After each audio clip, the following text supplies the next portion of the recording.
गुरु ब्रह्म महिमा अलेख शरणं। गुरु ब्रह्म महिमा अलेख शरणं। गुरु ब्रह्म महिमा अलेख शरणं। बाबा सेदिन से ग्रामरू भिक्षा सारी अन्य ग्राम को गमन कले। बिल बाटरे जाउथांती। धान बिलरे धान सबु पाची सारी बाट को ओहली पड़ुथाए। गोड़े धान केंडा छंदी हो जाउथाए। बाबा शिष्य मान को कहले धीरे धीरे आस, नचेते धान केंडारे गोड़ कटि जाई पारे। यहाँ परे पाखरे एक ग्राम रे पहुँचले।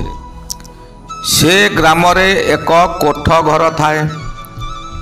सेही कोठ घरे बाबा विश्राम कले। जण जण करी लोक माने आसी शरण हेले ओ बाबांक पाखरे बसिले। बाबा धुनी पाई काठ बराद कले। उपर बेला समय, छोट दिन हेतु ठंडा लागिलानी। बाबांक सकाशे जल भिक्षार व्यवस्था हैला। भिक्षा सारी संध्या दर्शन कले। बेढ़ा भजन सारी बाबा धुनी लगाइले। से समय को बहु लोक रुंड होई सारी थिले। बाबा आरंभ कले, मु आजी गोटिए बड़ गुरुत्वपूर्ण कथा कहिबा को जाउछि। यह बड़ दुखदायक घटना आमरी एही ओडिशा रे घटी जाइथिला। दिल्ली शराब्द सन 1249 साल भाद्रव मास 4 दिन 1866 मसीहा अगस्ट मास 20 तारिख सोमवार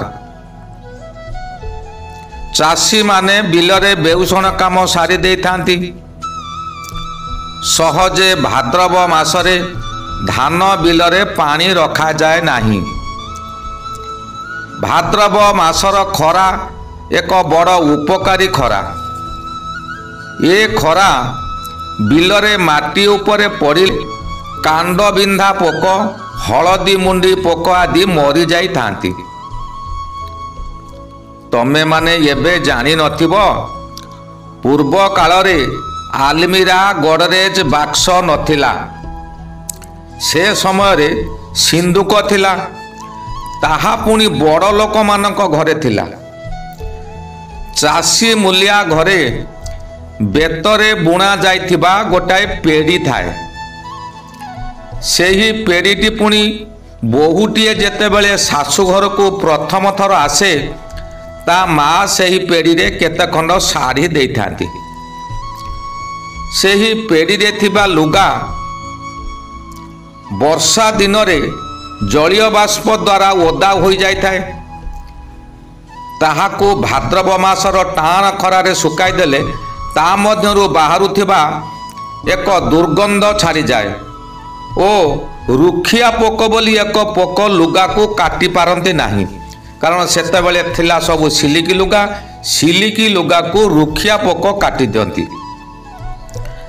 आहुरी एक कथा यह समस्ते जानिछ। भाद्रव मासर वर्षा पानी पीढ़ारे फलिथिबा कखारू बोईतालु उपरे पड़िले ताहा पची जाए। यार विज्ञान कारण नड़ा छपर घर वर्षा हेले नड़ा किछि दिन पर्यंत ओदा रहे। भाद्रव आश्विन मासर सूर्यदेव विषुव रेखा उपरे थांती। एणु प्रबल टाण खरा हुए। ओदा नड़ारू गरम होई जलीय बाष्प बाहरे। सेही गरम रे फल सबु पची जाए।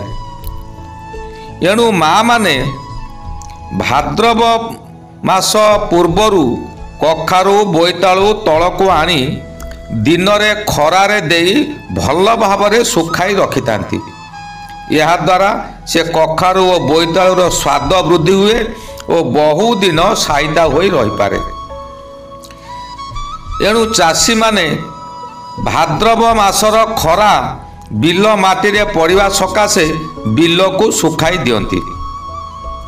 ସେ ବର୍ଷ ଭାଦ୍ର ମାସ 4 ଦିନ ଅର୍ଥାତ୍ 1866 ମସିହା ଅଗଷ୍ଟ ମାସ 20 ତାରିଖ ଦିନ ଖୁବ୍ ଟାଣ ଅସରାଇ ବର୍ଷା ହୋଇଗଲା। ବିଲରେ ଘାଇ ସବୁ ମୁକୁଳା ଥାଏ।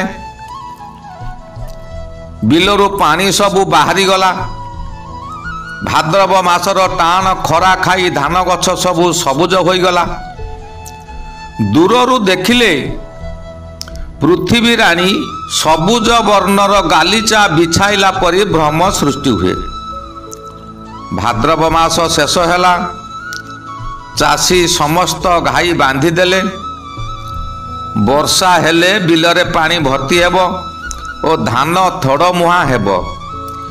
ଯେଉଁ ଛୋଟ ଛୋଟ ପିଲ ବାହାରିଛି ତାହା ଶୀଘ୍ର ବଡ଼ ହୋଇଯିବ। ଆଶ୍ୱିନ ମାସ ଗଲା, କିନ୍ତୁ ବର୍ଷାର ଦେଖା ନାହିଁ।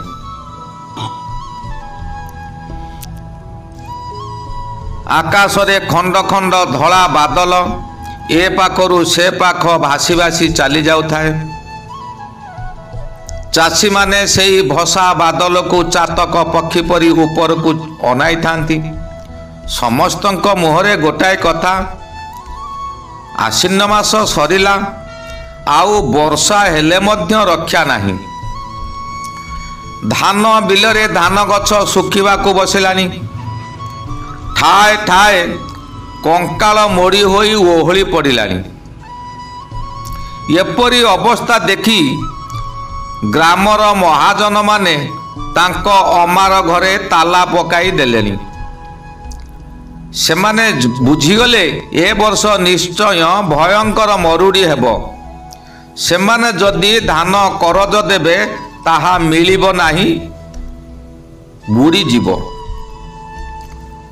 ମହାଜନ ଦୁଆର ମୁହଁରେ ଲୋକ ଜମା ହୋଇ ଯେତେ ବିକଳ ହେଲେ ମଧ୍ୟ ନିଷ୍ଠୁର ମହାଜନ ଘରୁ ବାହାରନ୍ତି ନାହିଁ।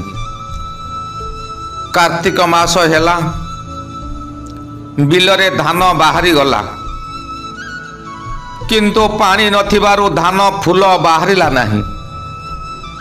କିଛି ଦିନ ପରେ ତାହା ଶୁଖି ଧଳା ଚଅଁର ପରି ହୋଇଗଲା। ଯେଉଁ କ୍ଷେତ୍ର ଦିନେ ସବୁଜ ଗାଲିଚାରେ ସୁନ୍ଦର ଦେଖାଯାଉଥିଲା, ତାହା ଏବେ ଧଳା ଶାଢ଼ୀ ପିନ୍ଧିଲା ପରି ଦେଖାଗଲା। ସତେ ଯେମିତି ଧରଣୀ ରାଣୀ ଅସହାୟ ହୋଇଯାଇଛି। ତାଙ୍କର କୌଣସି ଶକ୍ତି ନାହିଁ। ଧରାପୃଷ୍ଠରେ ତାଙ୍କର ସନ୍ତାନମାନଙ୍କ ମୁହଁରେ ଆହାର ଦେବାକୁ। ପବନରେ ଧାନର ଧଳା ଚଅଁରରେ ଢେଉ ଖେଳୁଥାଏ। ଏହା ଶାରଦୀୟ ଦୁର୍ଗା ପୂଜାର ଭ୍ରମ ସୃଷ୍ଟି କରୁଥାଏ। ଶରତ ଋତୁରେ କାଶତଣ୍ଡି ଫୁଲର ଧଳା ଚଅଁର ପବନରେ ଦୋହଲିଲା ପରି ଲୋକମାନଙ୍କ ମଧ୍ୟରେ ଭାଳେଣି ପଡ଼ିଲା। କ'ଣ ହେବ? ପିଲାଛୁଆ ବଞ୍ଚିବେ କିପରି? କ'ଣ ଖାଇବେ? ବିଲରୁ ତ ବିହନ ମିଳିବ ନାହିଁ। ଆସନ୍ତା ବର୍ଷ ଚାଷ କିପରି ହେବ? ଯାହା ଘରେ ଯାହା ଗଣ୍ଡେ ଥିଲା ତାହା ଲୁଚାଇ ସାଇତି ରଖିଦେଲେ।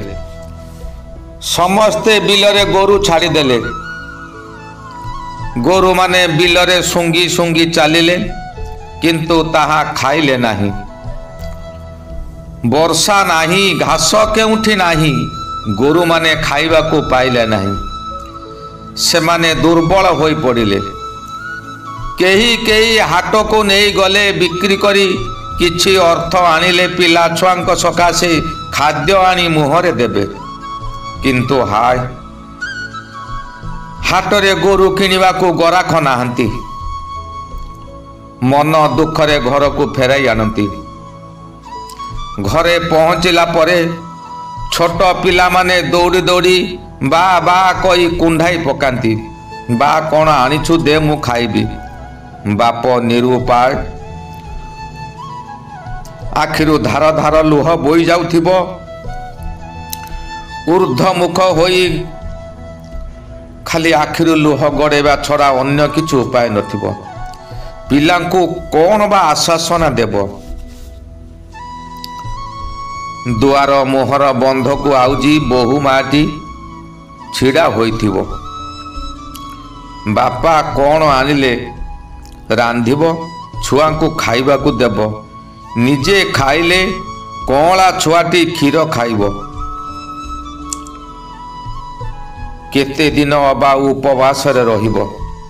ଉପବାସରେ ରହି ଦୁର୍ବଳ ହୋଇଗଲାଣି। କଅଁଳା ଛୁଆଟି କ୍ଷୀର ଟିକେ ପାଉନାହିଁ। ବକ୍ଷର ଚମଡ଼ା ସବୁ ଶୁଖି ଓହଳି ପଡ଼ିଲାଣି। କ୍ଷୀର ବୁନ୍ଦାଏ ମଧ୍ୟ ନାହିଁ। କଅଁଳା ଛୁଆଟି ବଞ୍ଚିବ କିପରି? ମାର ଚିନ୍ତା ଥାଏ। ଘରେ ଯାହା ବାସନ କୁସନ ଥିଲା ତାହା ମହାଜନ ଘରେ ବନ୍ଧା ପକାଇ କିଛି ଦିନ ଚଳିଗଲେ।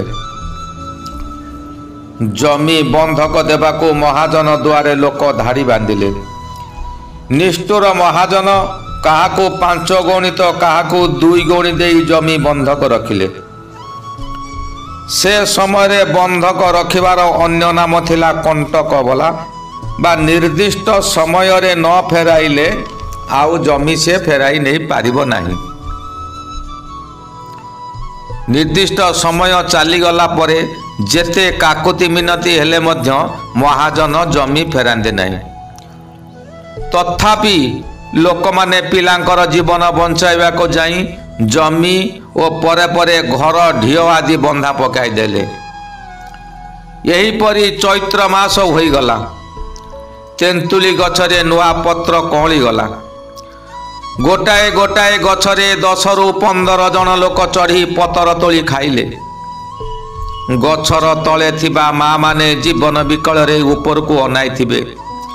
କେହି ଯଦି ପତର ଦିଟା ଦିଅନ୍ତେ ନିଜର ଭୋକ ଜ୍ୱାଳା ମେଣ୍ଟାଇ ପାରନ୍ତେ, କିନ୍ତୁ ହାୟ କିଛି ବି ମିଳୁନାହିଁ। ପୋଖରୀ ଓ ପାଣି ନାଳ କଡ଼ରେ ଶାଗ ଗଜରି ଗଲା। ତାକୁ ଖାଇ କିଛି ଦିନ ବଞ୍ଚିଗଲେ। କିଛି ମା ମାନେ ରୋଷେଇ କରିବାକୁ କୌଣସି ସରଞ୍ଜାମ ମଧ୍ୟ ନାହିଁ, ଘରଦ୍ୱାର ଛାଡ଼ି ବାହାରେ ବୁଲୁଛନ୍ତି। ତେଣୁ ସେ ଶାଗକୁ ନିଜ ପାଟିରେ ଚୋବାଇ ଚୋବାଇ ସେଥିରୁ କିଛି କୋଳରେ ଥିବା ଛୁଆ ପାଟିରେ ଦେଇ ଦିଅନ୍ତି। କିନ୍ତୁ କ'ଣ ହେବ? ଅଖାଦ୍ୟ ଖାଇ କେତେ ଦିନ ବା ବଞ୍ଚିବେ? ଯିଏ ଯେଉଁଠି ପଡ଼ିଲେ ସେଇଠି ମରିଗଲେ। କେଉଁଠି ଛୁଆ ମରିଯାଇଛି, ମା ମୁଣ୍ଡ ବାଡ଼େଇ କାନ୍ଦୁଛି ତ। କେଉଁଠି ମା ମରି ପଡ଼ିଛି, ନିଷ୍ପାପ ଛୁଆ ଜୀବିତ ଥାଇ ତାର ମାର ବକ୍ଷରୁ ଶୁଖିଲା ଓହଳି ପଡ଼ିଥିବା ଚମଡ଼ାକୁ ଚୁଚୁମୁଛି। ବିଲୁଆ କୁକୁର ଜିଅନ୍ତା ଛୁଆକୁ ମଧ୍ୟ ଟାଣି ନେଉଥାଏ। ଚତୁର୍ଦିଗରେ ଶବ ପଡ଼ି ଦୁର୍ଗନ୍ଧ ବାହାରୁଥାଏ। ସେ ସମୟରେ ଇଂରେଜ ସରକାର ଶାସନ କରୁଥିଲେ। ସରକାର ରାଜା ଜମିଦାରଙ୍କ ନିକଟରୁ ଖବର ସଂଗ୍ରହ କଲେ ଓଡ଼ିଶାର ପରିସ୍ଥିତି କିପରି ଅଛି।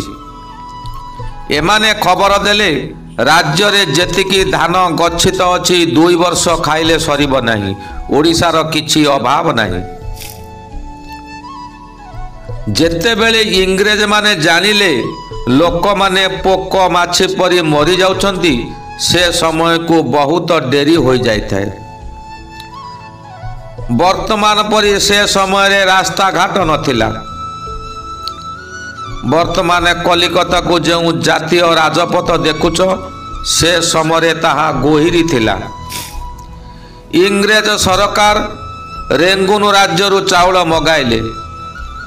ରେଙ୍ଗୁନରୁ ଚାଉଳ ସମୁଦ୍ର ପଥ ଦେଇ ଓଡ଼ିଶାରେ ପହଞ୍ଚିବାକୁ ପ୍ରାୟ 6 ମାସ ଲାଗିଗଲା। ଚାଉଳ ଆସିଲା ସତ, କିନ୍ତୁ ଖାଇବ କିଏ? ଲୋକ କାହାନ୍ତି? ଯିଏ ବା ଥିଲେ ଭାତ ଖାଇବା ପରେ ହଇଜା ରୋଗ ହେଲା, ହଇଜାରେ ମଲେ। ସେହି ସମୟକୁ ମହାତ୍ମା ଭୀମ ଭୋଇ 16 ବର୍ଷ ହୋଇଥାଏ। ଏ ବିଷୟ, ଏ ଯନ୍ତ୍ରଣାକୁ ଅନୁଭବ ସିଏ ସମ୍ପୂର୍ଣ୍ଣ କରିଥିଲେ। ତେଣୁ ସିଏ ଲେଖିଥିଲେ, ପ୍ରାଣିକ ଆରତ ଦୁଃଖ ଅପ୍ରମିତ ଦେଖୁ ଦେଖୁ କେବା ସହୁ ମୋ ଜୀବନ ପଛେ ନର୍କେ ପଡ଼ିଥାଉ ଏ ଜଗତ ଉଦ୍ଧାର ହେଉ। ଅତି ବିକଳରେ ସେ ପ୍ରଭୁଙ୍କ ନିକଟରେ ସମର୍ପଣ ହେଇ ପ୍ରଭୁଙ୍କୁ ଦୁଃଖ ଜଣାଉଥିଲେ। ପଛେ ମୋ ଜୀବନ ପଛେ ଚାଲିଯାଉ, ଇଏ ଜଗତକୁ ଆପଣ ଉଦ୍ଧାର କରନ୍ତୁ। ଆପଣଙ୍କର ସୃଷ୍ଟି ଇଏ ଜଗତ ଭସ୍ମ ହୋଇଯିବ। ଏହି ତାଙ୍କର କାବ୍ୟ ବିଶ୍ୱବିଖ୍ୟାତ ସନ୍ଥ କବି ମହାତ୍ମା ଭୀମ ଭୋଇଙ୍କ ନାମରେ ପରିଚିତ ହୋଇପାରିଥିଲେ। ଏଇଠାରେ ଆହୁରି ଗୋଟାଏ କଥା କହୁଛି, ଯେଉଁ ମହାଜନମାନେ ଗରିବ ଲୋକମାନଙ୍କର କଂସା ବାସନ ଆଦି ନେଇ ଅଳ୍ପ କିଛି ଧନ ଦେଇ ତାହାକୁ ନେଇ ଯାଇଥିଲେ, ତାହାଙ୍କୁ ସେ ସମୟରେ ଖଣି ପୋତି ସବୁ ଧନରତ୍ନ ରଖାଯାଏ। ଖଣି ଅର୍ଥ ମାଟିରେ ଗୋଟାଏ ବଡ଼ ଗାତ ଖୋଳାଯିବ, ଗାତରେ ସବୁ ଜିନିଷ ପୂରେଇ ଦେବେ, ତାପରେ ତାକୁ ମାଟି ଢଙ୍କାଇ ଦିଅନ୍ତି। ସେଇଭଳି ଖଣି ପରେ ଖଣି କରି ଚାଲିଲେ। କିଛି ଦିନ ପରେ ଯେତେବେଳେ ଖଣି ଖୋଲିଲେ ତା ଭିତରେ ଆଉ କିଛି ନାହିଁ, ସବୁ ଶୂନ୍ୟ ହେଇଯାଇଛି। ମହାଜନ ମାନେ ମଧ୍ୟ ମୁଣ୍ଡ ବାଡ଼େଇ କାନ୍ଦିଲେ। ଆଉ ବା ମୁଁ କ'ଣ କହିବି ଏ ବିଷୟ କହିଲେ ଗୋଟାଏ ପୋଥି ହେବ। ସେହିପରି କହି ଚାଲୁଥିଲେ। ଦିନ ପରେ ଦିନ, ରାତି ପରେ ଦିନ ଯାଉଥିବ, କିନ୍ତୁ ସେ ଦୁଃଖ କଥା ସରିବ ନାହିଁ। ଆଜି ଏତିକି ଥାଉ। ଶୀତ ଦିନ, ଅଧିକ ଶୀତ ହେଲାଣି। ତମେମାନେ ଯାଅ, କାଲି ପ୍ରଭାତ ସମୟରେ ଆସିବ, ଅବଶିଷ୍ଟାଂଶ କହିବି। गुरु ब्रह्म महिमा अलेख शरणं, गुरु ब्रह्म महिमा अलेख शरणं, गुरु ब्रह्म महिमा अलेख शरणं शरणं शरणं।